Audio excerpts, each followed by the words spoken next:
This morning, we've organised a catch-up with one of Maxiloda's managing directors, Gary Stannard.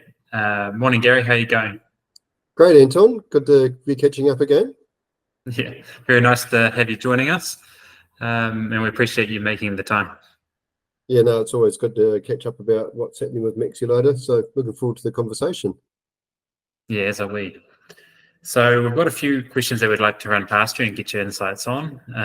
The first one being now, Maxiloda has been established now for 15 years, which in itself is quite a feat. How does that feel for you, considering where things started from originally? Well, you live by the sea, Anton, and know all about surfing and stuff, and that's kind of how it feels like.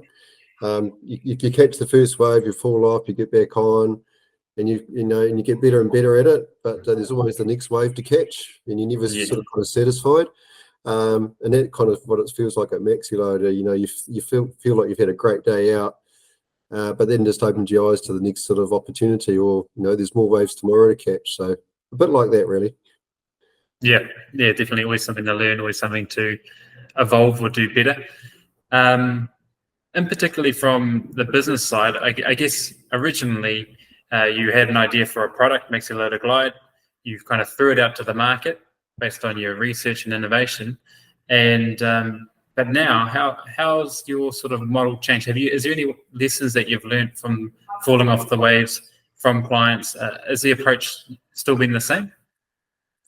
Great question, and I'd have to say, without sounding like a bit of a politician and a fence sitter, yes and no. So a little bit of a complication to the answer. So the way we were perceived in the market and the way we added value has changed a lot in the last 15 years. What we do hasn't really kind of changed. We have a great product, the Maxiloda Glide in particular, and everything stems from there, and everything always going forward will be around the product, you might say. But what's really changed is we're now working very more closely with the customers on the overall supply chain process and all different parts of their business and how they all interact together. Now, the solutions we can offer are significant, have a significant effect on the company's operations overall. So we're not just looking at how our particular product fits into one little part of their business. So we're very much sort of integrated into their business overall processes, and that's where we have the great conversations with them. So it's a lot more about the product. You're right. Yeah, you can see that, especially with you're introduced a double stacking system, and now I mean, if a business decides that they're interested in moving forward with it, it has a whole bunch of, I presume, flow-on effects to other areas of the business, like you've mentioned. So with you taking a more broader approach with your clients and looking at the bigger picture beyond just your system, how have they generally responded to that when you've been dealing with them? Very well, actually. What we've been able to do with that approach is the level of engagement with them, which has been really, really high. So the more you engage with people, and the more they feel the empathy and you get trust, and then you get transparency. And once you get trust and transparency, you can kind of really dig inside an organization or a group of people and get to these root causes. And they've really enjoyed it. And those processes take time. That's the other thing that we're really conscious of. Things take time, things can't happen overnight, and things are complicated. So we're really quite conscious of that, and so are they. Yeah, exactly. I completely agree that things are never instant. Some people come in with a perception that it's going to be a very quick fix, but when you've got an entire supply chain to consider, making one small tweak in one area could have a ripple effect throughout the entire thing. So for sure. I guess the advantage from your side is you must have, working in multiple countries, have a broad range of experience across different industries, and be able to bring that transferable knowledge to the fore sometimes. Yes, we do, and that's actually one of our advantages. And I think it's not so much about copying another business's model, because that wouldn't be what we're trying to do either. There's IP involved in how people do things. That's not what we're talking about here. But so often it's how generally the market is behaving, and you'll see also opportunities with the customers about areas that they're not even working in, that they don't kind of see for themselves, but also how different parts of their businesses can work together a lot more closely. And I think that's the more interesting part. that depending on culture in companies, you get a lot of silos. So I think it's a sort of like a third party. Once we get the trust and engagement there, we can actually bring the silos together. And you get everyone sort of pulling in the same direction, looking for the same outcome. And as I said previously, that takes a little bit of time. You break down the internal barriers, and all of a sudden you've got a big team of people kind of seeing the possibilities and how they can work together to get that sorted. So yeah, it's really, that's the challenge, but it's also the opportunity we bring you. Yeah, and I imagine it's immensely rewarding when all the pieces do come together and you get that outcome. Yep. Next on the list, I guess it might be useful if you could give it, perhaps shed some light on some a real world example, a tangible change that's happened in supply chain, so that potential new customers can get a bit of a feel for the sort of changes that we're discussing. Yeah, it is very dependent on the customer, and I think that's one thing too, that there's not one fit solution for any customer at all. And I think that's the thing that we really like. We really customize our answers and our solutions to the customer. So to do that, we have to get quite involved with the business. We like looking at the business. It's not about people looking for a quotation, and then we give them a quotation and they look at it in that kind of way. We look at the business, we understand the business, and then we share our insights. And then our bit is the bit that drops on the end of it to help them get the solution. So we can be anything from how dockways are used and the flexibility of dockways. One of our strengths, or significant strength of Maxiloda, is we don't need a dockway. So these help companies do things like that have quite significant infrastructure in place, but only every second or third dockway could be used, because they used to load from the side of the trailer. And curtain siders, now they can load from the back. They can also load on the ground.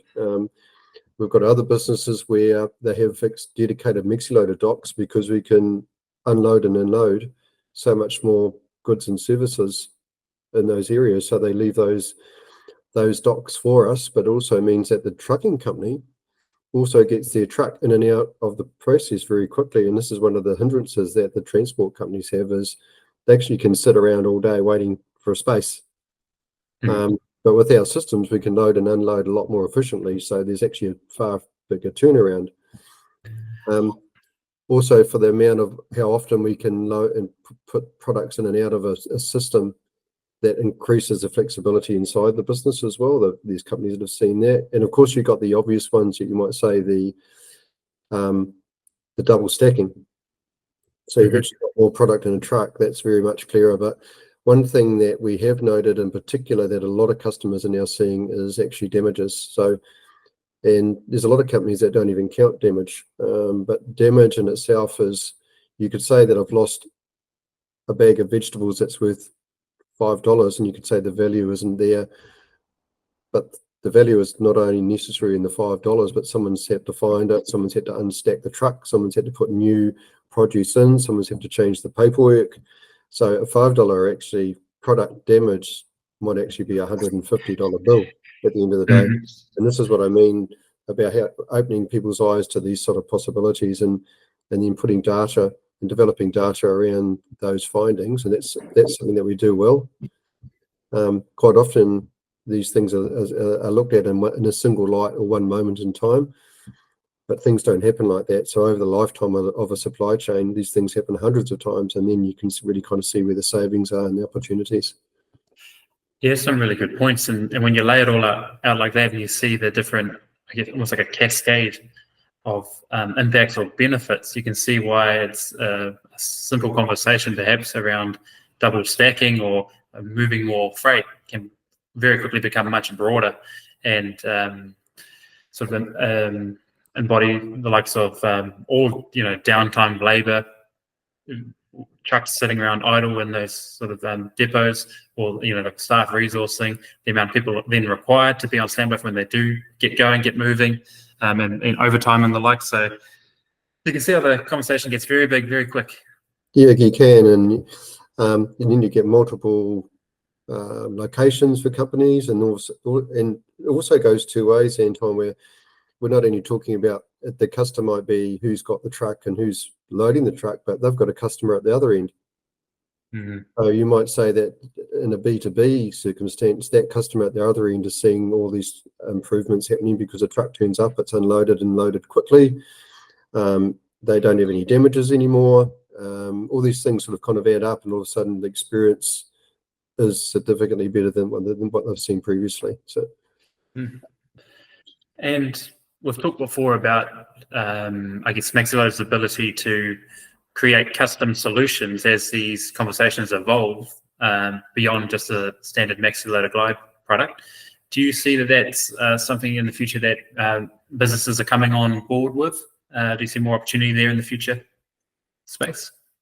Definitely. And one of the more difficult things for us is that most people look for a solution. So if you want something in specific, it's what you go looking for on the internet, but that's what we're about. We're saying we have this sort of, as I said, a base concept around the Maxiloda Glide and how it works and the advantages that it has. But we take that and then grow that and develop that idea to suit the customer. So, for example, we've had things like during the COVID times where people had multiple bins for medical applications for waste. Mm-hmm. If you looked on the internet for that answer, you'd never find it. But if you come and talk to us at Maxiloda, we're happy to have those conversations, and we, as we have done. And with COVID, there's examples in COVID. There's examples in many different areas, including meat processing, for example, and carcass delivery, fruit and vegetables, motor parts, gearboxes, and the rest of it. Very much customized, but they all come from the focal point of the concept of what the Glide system has to offer, with the unloading and loading without a dockway, the damages that are disappeared basically.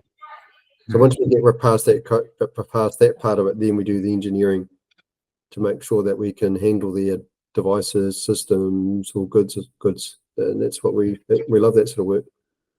Yeah, and I suppose the underlying principle is maximizing that available space within any vehicle, truck, but it's that ease of use that the system brings that it sort of opens up those applications so that you could be talking about a whole broad range of products, and often bespoke or niche products that are, I guess, generally difficult for most mainstream transporters to transport, either because of a weight perspective, a shape perspective, or anything else for that matter.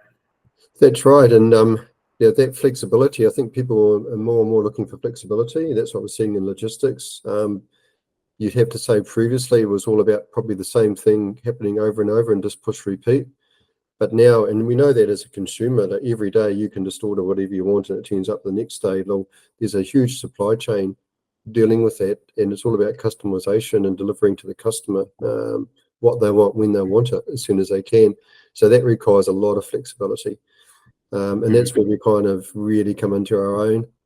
Not only how we deliver the goods, loading and unloading the goods, but how the trucks are used. And with, of course, so much freight now being moved, it's just escalating, exponentially about transportation, and the costs are going up as well. How do you do more for less? But what we say, so utilizing your infrastructure a lot more. Like trailers and trucks aren't cheap capital. So operators have to know, if I'm going to spend money, where do I spend my money to make more money, make the best use of that. So we think Maxiloda kind of helps out there to manage the company's overall capex and dynamic and capital raise, how they spend that money.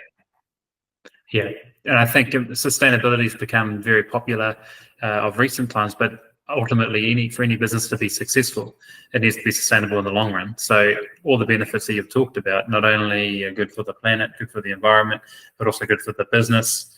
And it's, I guess it's competitive nature moving forward, because if they're not innovating quickly enough to either stay in front of the competition, they'll eventually get left behind. So it can only be good things that come from it.